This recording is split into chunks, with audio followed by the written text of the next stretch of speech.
Kessel Run and some of these other DevSecOps pilots we've got going on. IWS, the POIBS has got some. We're doing some stuff with Overmatch. We've got some in ONR that we're doing. And I think there's goodness in all these. I struggle with trying to figure out how does that scale?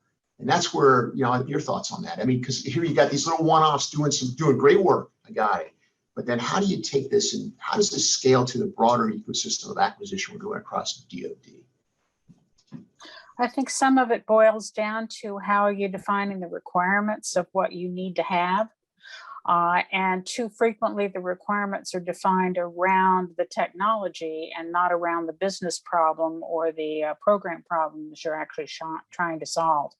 I think if we can do a better job of defining our needs and not define them in terms of certain standards or certain other mechanical activities or certain pieces of technology, then we can better see how those solutions can be tailored to other needs.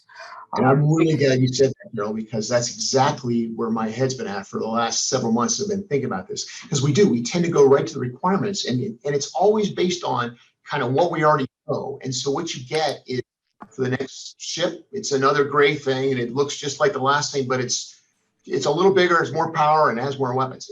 But we're not really looking beyond that, and we need the problem and really define the problem and work it with the fleet and with the users and everybody, get that crisply defined, and then go curate solutions that might solve the problem.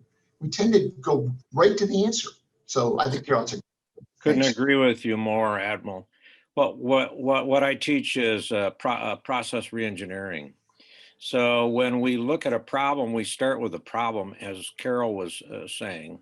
We don't start with the technology. And by the way, an F-35 sitting on the ground is a hunk of metal. It costs me money. It's useless. Okay. So it's these processes, these warfighting processes that we need to model, and we need to get the base case. You don't start changing things until you know where you're at. So you need a baseline. So when we get our baseline metrics, we use KVA for that, and IRM we use for forecasting. But when we get the base case, then we say, all right, now how are we going to incrementally improve this, because that's going to happen. There's an optimization that can happen.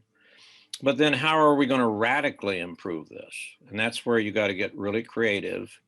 And that's where those maybe non-STEM skills come in with the strategy issues that Carol was talking about. So that's how we do it.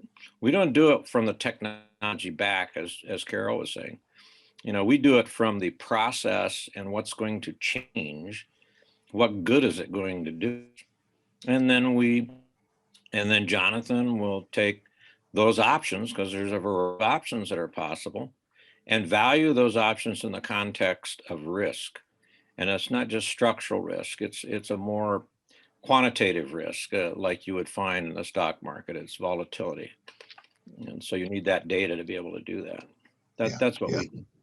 Yes, I've had some fascinating conversation in the last couple months with Steve Blank, Lean Startup Steve Blank, and just the same idea. Get that problem defined first. Go from the problem and then work your way out. So I'm about to go on an effort. We're going to go do a little project to go prove a different way of setting requirements, without setting them up front, and see kind of where that goes, and then see how that potentially can scale to other things as well. Again, I think we're in need of a structural reform. It's not an acquisition reform. It's a structural change that has to happen. And it may involve existing parts of our current system, but rearrange them in different organizational constructs.